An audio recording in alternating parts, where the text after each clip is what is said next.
Well, all month, all October, I'm going to come up here and try to convince you all to be wrestlers. There's no like match at the end of the month, although that would be fun, right? Like you have to pin somebody to get a donut, or get pinned and you take your. I don't know. Maybe you come in here the last Sunday and there'll be a ring set up and like a folding chair match or something. I don't know that part, but I do know that I want us all to be wrestlers by the end of the month. And it worked out pretty well for Chris Pratt. I mean, you just saw that interview with him. That caught my eye. Like, I didn't know he was a champion wrestler. And like, you think about it, like he started out as a high school wrestler with a pretty big forehead for some reason. And he moved on to like, I think he's one of the Avengers, and he worked as an FBI agent for a while. Burt Macklin was his code name, I believe. And he can tame a velociraptor. So I think wrestling served him well. Maybe those were acting gigs. I get confused about things like that. He was also the lead singer of Mouse Rat, which some of you don't know. 5,000 Candles in the Wind, best stadium rock ever.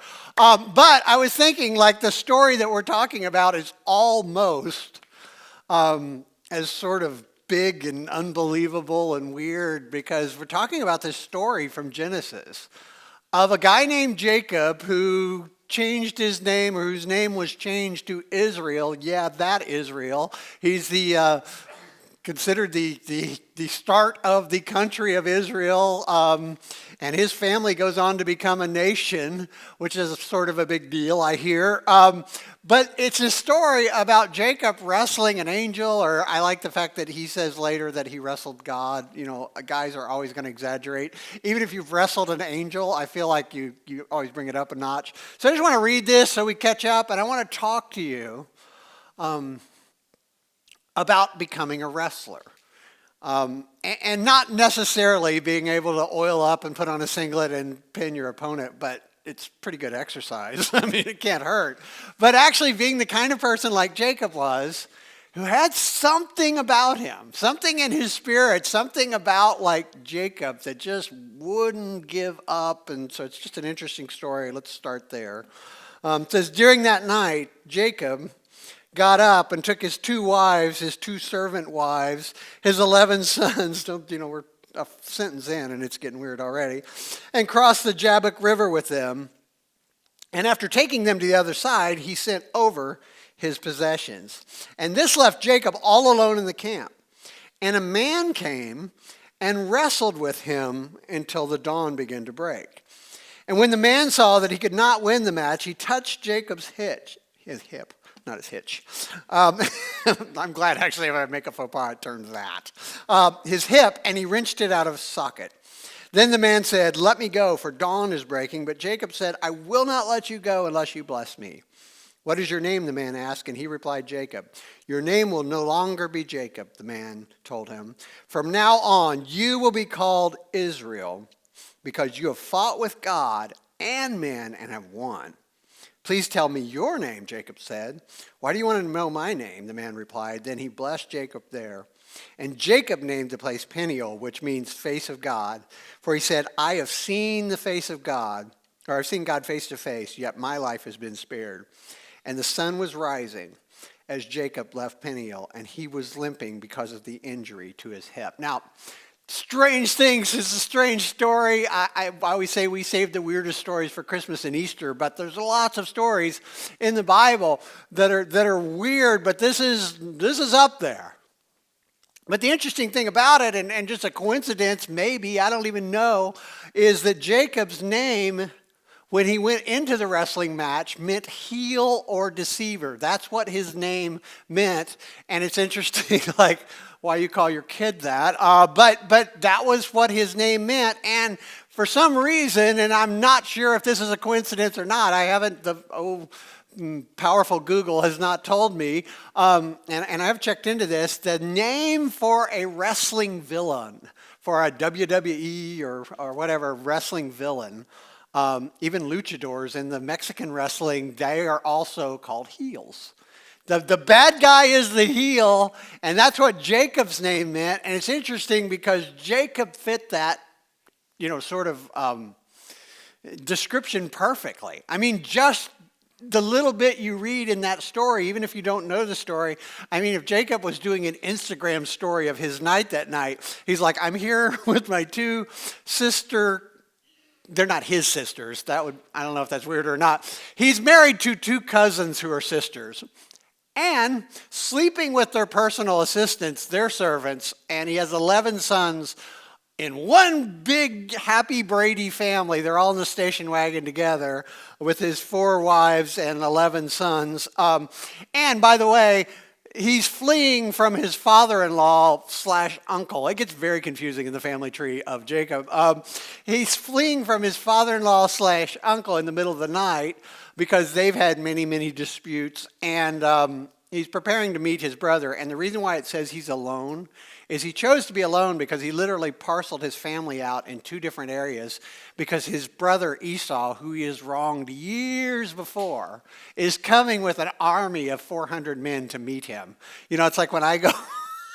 when I go home to Missouri from Pennsylvania, like, I mean, I've had some awkward run-ins. You're like, I think I dated her in high school. Oh, no, that's weird. But like, this is like, you go home and your brother meets you with an army and you think, well, maybe I can divide my family up and some of us will survive. That's Jacob's life up to this point. But here's the thing I don't want you to miss. And the thing that really caught my eye is you have to know that, and I don't just want to go in the weeds with the story, but you have to know that to understand that the angel or God or Jesus or whoever he was wrestling, we're still not sure, probably an angel,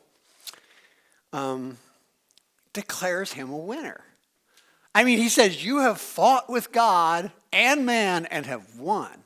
You know, and it's one thing for me to say that Jacob's a winner, and you could argue with me, but isn't it interesting that a guy like Jacob, a guy who has that kind of history, a guy who has that kind of baggage, if you will, that kind of like interpersonal relationships that just seemed like, oh, what a nightmare. He's declared a winner. Like his hand is raised and his name is changed. And it's like, you are no longer the heel. You are now, you're the winner. You're now a champion. And it's interesting, like never watched wrestling as a kid. Maybe some of you did, and maybe some of you will admit it. I don't know. But we forget, like, that does happen. Like, guys like Hulk Hogan started out as villains. They started out as heels, and they were beloved eventually and became heroes. And that's exactly, really, if you want to imagine what's happening in this story, it's this. Like, if you were writing a scenario for professional wrestling, yes, they do that. This would be turning a heel into a champion. And so that's what I wanted to talk to you about this morning. I thought we should kind of start there. Last week we sort of laid out this story, and I'm just like, man, what if we became more like Jacob? That we didn't just struggle, because all of us struggle. You know, it's one thing to struggle and just flail around and like fight through life trying to survive, but like Jacob somehow wrestled. Jacob somehow made headway, and Jacob had something about him that was just unstoppable. I mean, we use words like motor or personal momentum, like this guy had it. And so I thought we'd learn from him, like, what was it? And I started sort of digging into the story going, what takes a guy from a heel to a winner? Because I think all of us could sort of use that skill, right? If we could take our lives where all of us have, maybe we wouldn't consider ourselves a villain, and I hope you don't, or maybe you wouldn't say, oh, I'm a bad guy, and I hope you don't, but you would have to say, at least I would, man, I've got some heel moments in my past, and how could I turn that into being a winner? So I thought we'd break it up into a couple matches that we know about from Jacob's life. The first match, if you will, his first thing we find out about Jacob is what caused his brother Esau to hate him so bad that he threatened to kill him. Now, we don't have time, or I'm really bad at reading aloud. You should go back and read this. It's fascinating if you're interested at all. Just the history of it's crazy. Because if I've forgot to mention so far, Jacob is claimed still today to be the start of this thing we call Israel. And oh, by the way, Esau, he's claimed by Arab peoples to be their father of their nation, and they still get along awesome. So this has some real significance even in our world today. So this is sort of what kicked off, let's call this a match, his match against his brother Esau. And I just want to read to you what Esau said about it, and then we'll talk about it. It says, after Isaac finished blessing him, Jacob, and Jacob left his father's presence, his brother Esau came in from hunting. And he too prepared some tasty food and brought it to his father. Then he said to him, my father, please sit up and eat some of my game so that you may give me your blessing. This is on his father's deathbed. His father has said, hey, I'm going to die today, or I might last till tomorrow, but I'm not going to be here long, boys. So Esau, you're the oldest, and you're going to get my blessing as the leader of this family. So go out, and you're a great hunter, and it's interesting too, he was a great hunter, and Jacob, the way they describe him is he stayed in his tent with his mom, so it's still cool, right? So Jacob, his brother's this hairy hunter, and it says he's a smooth guy who stays with his mom in the tent, so you get the picture of what he's like. But Esau comes back with the game and says, my father, please set up and eat some of my game so that you may give me your blessing. And his father said to you, who are you? And Esau has to be thinking like, oh, my dad's losing. And he said, I'm your son, your firstborn, Esau. And Isaac trembled violently and said, who was it then who brought the game to me? I ate it just before you came, and I blessed him, and indeed he will be blessed. Then Esau heard his father's words. He burst out with a loud and bitter cry and said to his father, bless me too, my father. And he said, your brother came and deceitfully took your blessing. And Esau said, isn't he rightly named Jacob? Isn't he the heel? Isn't he the deceiver? This is the second time he's taken advantage of me. He took my birthright, and now he's taken my blessing. So if we're keeping score kind of this match, and I know that's just a little snapshot of the conversation that happened, but think about this. Jacob won a lot of this match, if you will. Like, he won the birthright. That's a good story in itself. Basically, his brother Esau comes in from the field from a hunting trip, and he's super tired and super hungry. And the birthright is sort of like the biggest part of the property, and Jacob is cooking chili. It says a bean soup that smelled delicious and definitely chili, because chili would do this to me. And so Esau comes in and he's like, give me some of that chili, and Jacob's like, how about you trade me your larger half of the inheritance? And Esau was really hungry, and I can totally imagine how this would happen. And so he literally traded away his inheritance for the chili. And, he said, how am I going to need my inheritance when I'm starving to death? And that's just it's a perfect picture of their relationship. And for some reason, their dad honored that. That's the weird part to me. I see some parenting issues as well as these guys being off. They're literally your dad's like, oh, so you traded your inheritance for chili. Okay, what can I do about that? But so that's what happened. And then he wins his father's blessing. And it's a crazy story. You saw the end of it, but if you don't know the story, it says that his brother is really hairy and outdoorsy and a big guy. And so Jacob makes it's sort of creepy, a little Hannibal Lecter. He makes a hairy suit out of animal skins. He must have looked like a Wookiee when he walked in there, but his dad's eyesight's real bad. So his dad's there's some fun stuff in the Bible. You should read it. But basically this picture it paints is his dad is, losing his sight in his old age. And so he kind of goes, stick out your hands. And he feels, oh yeah, it's very hairy hands. And so maybe Esau looked like a Wookiee. That's what I'm imagining. But anyway, so he tricks him with an animal skin suit, and it smells like the outdoors, and he makes a dish of game. And so he convinces his dad, yep, I'm Esau. And so then he wins his father's blessing as well as stealing the inheritance. And so we have really a picture of, did he cheat? Oh, absolutely. But if you just want to pick a winner here, if you just want to go who came out the winner, you would have to say Jacob. Jacob won every part of this match. If you look at he scored more points everywhere. He won the birthright. He traded the inheritance for a bowl of chili. And somehow then he tricks his dad with the Wookiee suit that he's Esau and takes his blessing. But did he win really? See, that's the thing when you start thinking about this story. It's like he won all of those things. He's such a sort of this conniving guy, but you also have to give him the fact that like he will not quit. Like he's the second born son by about a couple seconds, because like they were twins, come out at the same time, but Esau came out first, and so. And most people would say, well, what can I do about that? I can't really change my birth order. But not Jacob. Jacob sets up these crazy scenarios. It seems like it would be like a bad movie, but somehow he tricks his brother out of all of those things. But it doesn't really get him anything. Because the thing that happens next, as you can imagine, is Esau's like, as soon as my dad dies, Jacob dies too. And that's how we're going to solve this thing. Like, I'm going to inherit everything because I'm going to kill Jacob. And we find Jacob fleeing in the middle of the night with nothing. Like literally the clothes on his back and a walking stick is all that he walks out of that scenario with. And his dad's very wealthy. So it's interesting, like if you're kind of keeping track of how his life is going from the beginning, of what the Bible gives us of that,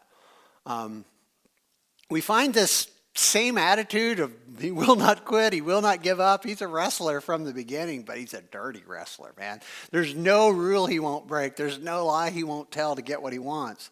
But it completely backfires.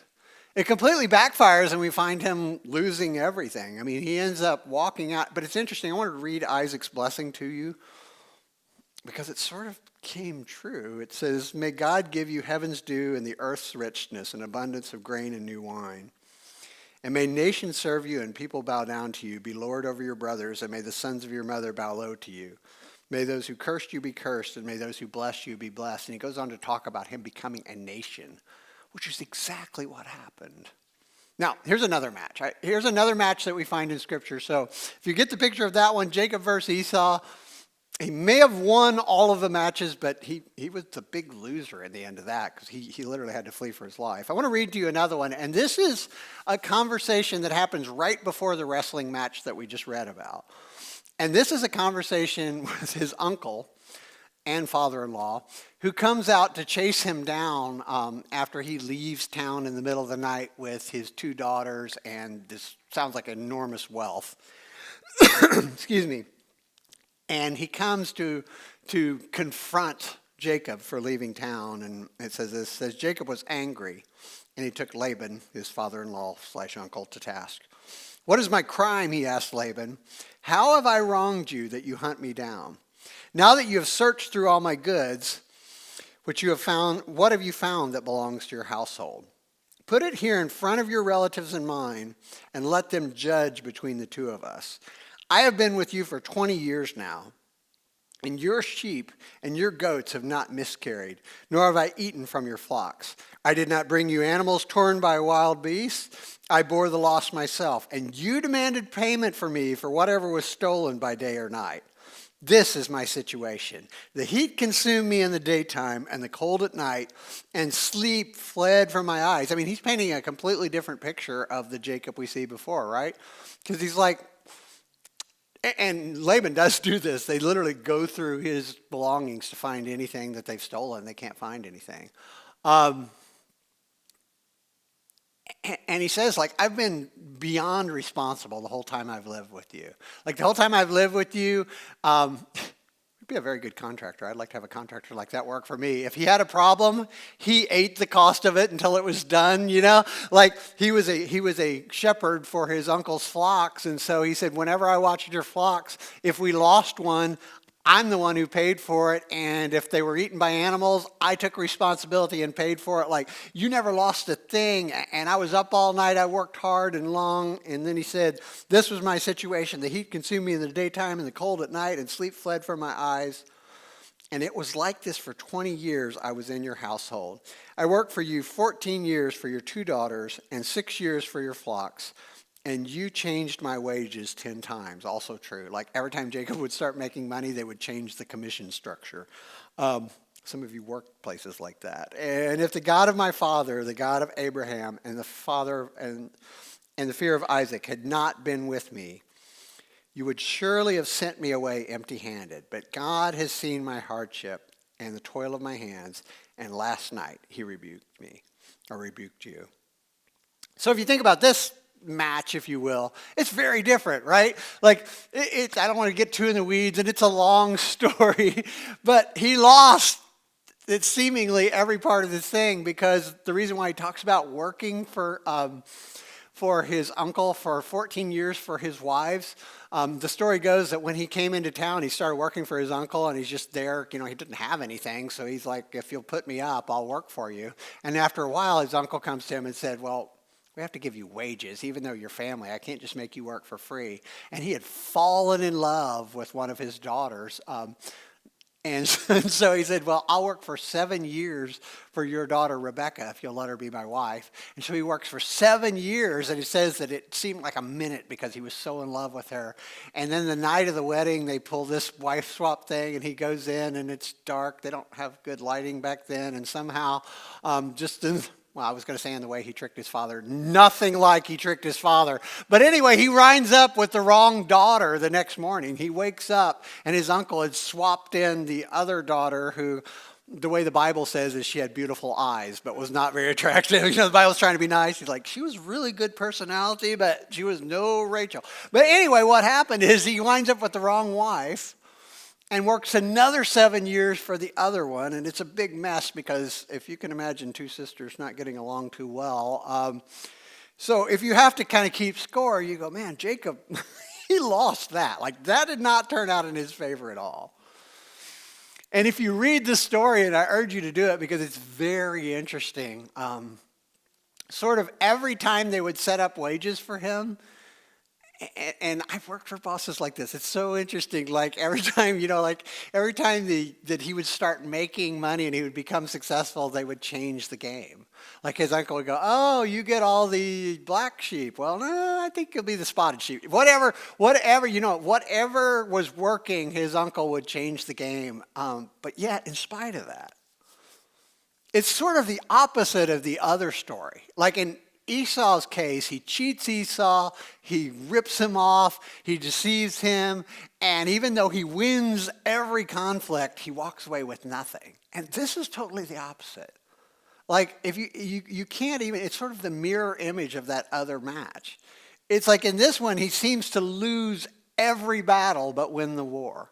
Like he loses every, labor dispute. He obviously, he tries to marry the girl of his dreams and somehow gets wife swapped at the last minute, which is just weird on every level. And so every sort of everything that happens seems to go in his uncle's favor and against him. But we find Jacob 20 years later, and I'm not saying he had a happy home, but he has an empire.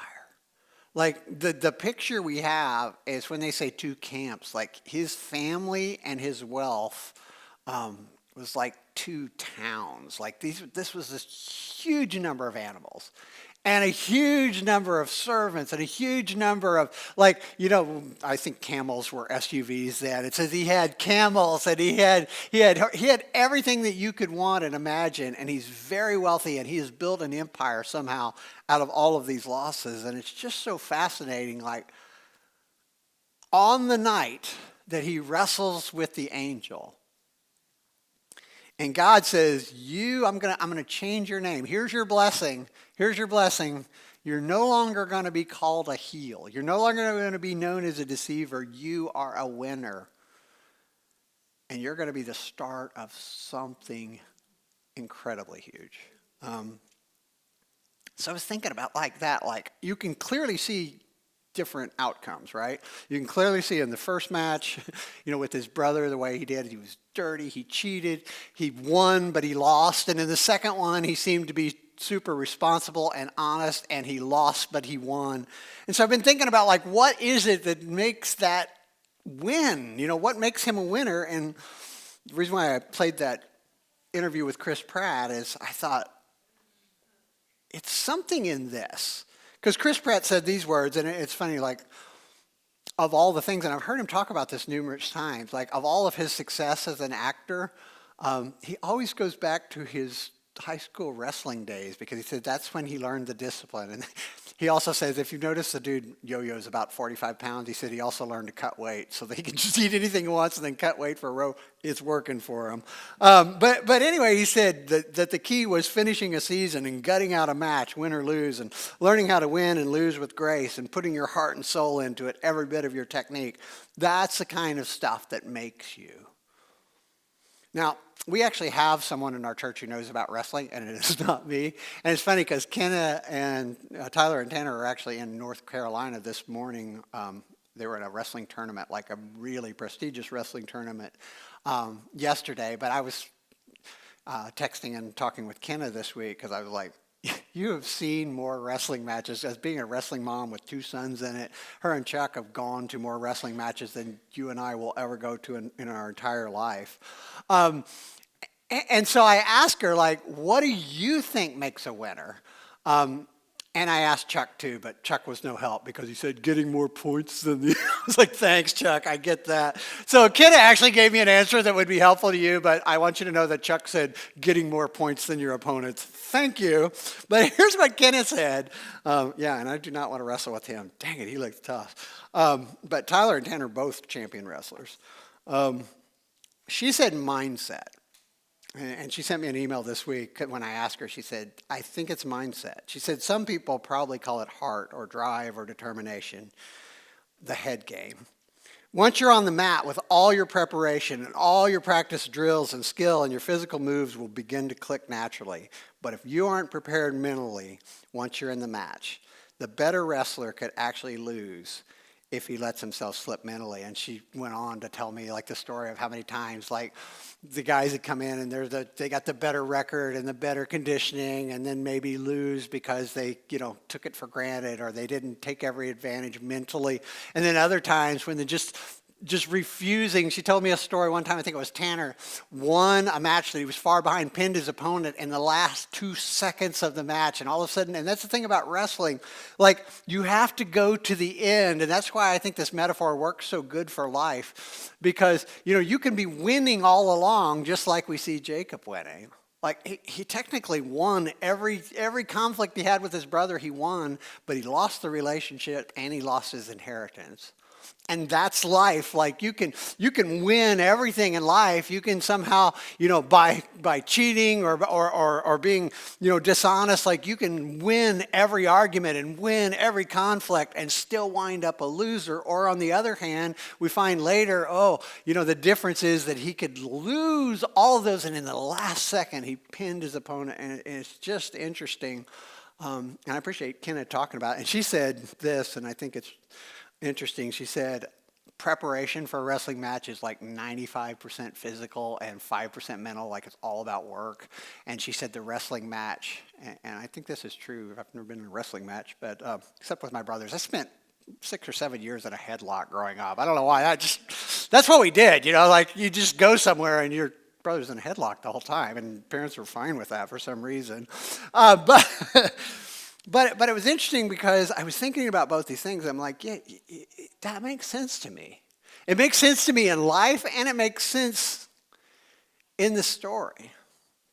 That something changed in Jacob. And it's interesting because it wasn't that there was no conflict. And that's the thing about life, and that's why I think wrestling's such a good metaphor for life. Like, if you think you're going to get out of life without having conflict with people and situations and problems, if you think you're going to get out of life without struggle, good luck with that. I don't think that's going to happen.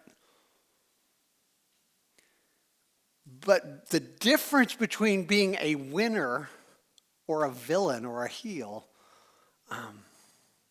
is probably exactly this. It's probably mindset more than anything else. It's an attitude. And it's not that you're not going to have to struggle, and it's not that there's not going to be hard work involved. In fact, I love that interview with Chris Pratt because he said, I remember all the fun things about wrestling, but so many things about wrestling were not fun. And I think that's true of life. Like, we'll remember the highlights, but so many important things in life are just not fun. It's gutting it out at that last minute and not giving up like Jacob. And so I want to point out something that struck me. And it's funny because I've read this story many times in my life, as a kid growing up in the church, and my dad's a pastor, and I've heard it many times, but I never noticed this change of mindset that Jacob says to Laban. He says, if the God of my father the God of Abraham and the fear of Isaac, had not been with me, you would have surely sent me away empty-handed. See, Jacob, the guy who was willing to like cheat and claw and do whatever to win the match, like what against his brother, realized that like this guy is actually, and it is true, like Laban is, and I think life happens this way, and I think Scripture definitely does, that he winds up sort of having a match with the guy who's even more deceitful than he is. Like if there's anybody on the earth who could best Jacob at, at crooked business dealing, it was his uncle. And he said, if it wasn't for God, I'd have nothing right now. Like he just realized in that moment, he said, like, if it wasn't that I've been blessed, I think I'd be sitting here by myself, and those two camps of people and property and family and sons and all the things that in their world made them wealthy. And it's easy to go, well, I don't know if that's wealthy. He just had 11 sons and some everything that, like in their world, he was a very wealthy man with an empire. But he said, God has seen my hardship and the toil of my hands, and last night he rebuked you. See, the mindset that we see change in Jacob is a really important one, but it's kind of subtle. It's like all of a sudden he said, you know what I realized? That God was watching. When I was out there and I was cold and I was hungry and I was working for wages that were unfair, God was keeping score. And when I went through my wedding night, which should have been the best night of my life, and I wake up and it's the sister that I'm just like, oh my, how did this happen? You got a great personality and everything, but I found out we're married. Like the worst things happened to him, but he's like, I realized God was keeping score.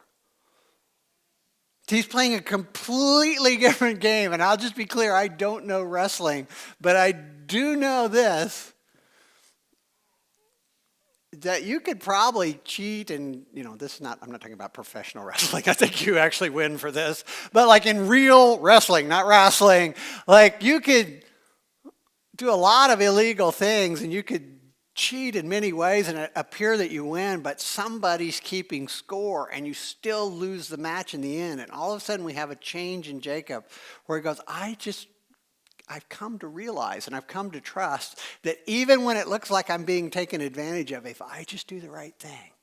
And like think about like it's sort of the ultimate training for this guy. Like he has to go 20 years head to head with like the most deceitful, crooked villain of all. Laban's just a master at manipulation. It's like, and he spends 20 years wrestling with this guy. And it looks like he gets beaten every time, but in the end he walks out a winner because he has somehow learned to trust God. And it sounds like a cliche. I know it does. In fact, when I read that, I think like, oh my goodness, as I said last week, that's what the Apostle Paul said. That's really exactly, he said, we know that God causes everything to work together for the good of those who love God and who are called according to his purpose for them. That's Jacob's story. That's Paul's story. And don't think it means like, we like to think like, oh, that means I should get the front parking spot at the mall every time. We don't go to the mall, but like if the front parking spot, we don't go to Giant. I don't know where we go anymore, but the front parking spot, I'm going to have to change my analogy because no one goes anywhere at Lowe's. That's the only place we have to go. We have to go to Lowe's and Home Depot, and we want that contractor spot, which I get. I'm sorry. I'm cool like that. But here's the thing. Like, we think everything works together for good means everything's going to be good. And that's not what Paul said, and that's not true at all. But what he said is everything can work together for good. Paul winds up in prison. He writes letters from prison, and those letters are what make up our New Testament, or the largest part of our New Testament, and they change the world. Oh, that worked for good. And Jacob goes to work for his uncle, who's a way bigger crook than he is, even though he just ripped off his brother, and loses every sort of dispute they have and makes every wrong call you can make, and his wages get changed and his wife gets swapped and he makes bad decisions, but in the end, because he trusts God and he goes, God is keeping score, it worked out for good. He's the start of a nation.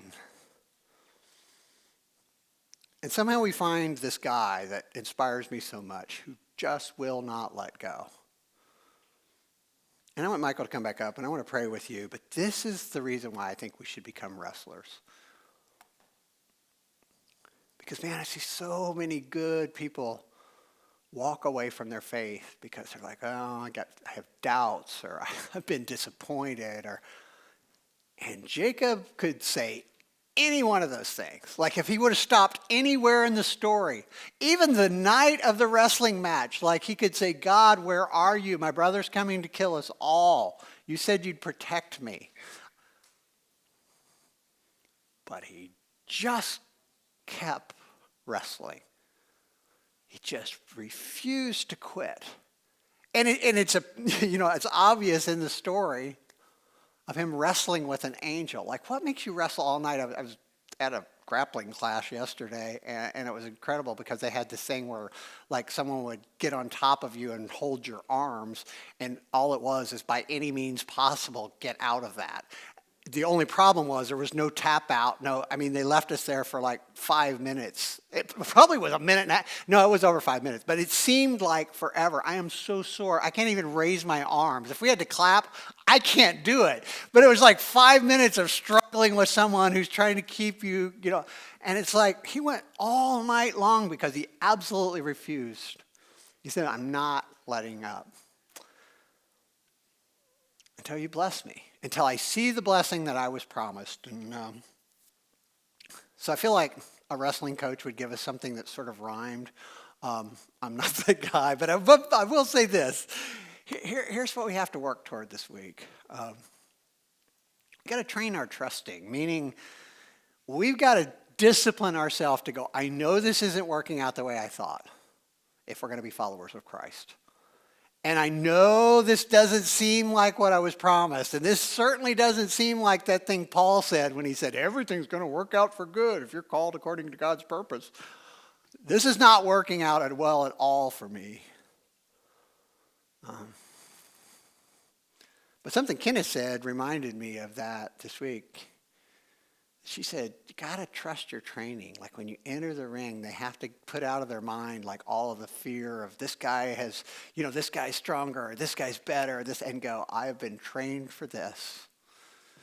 And I'm going to go the distance, and I can win this. And so that's my prayer for you.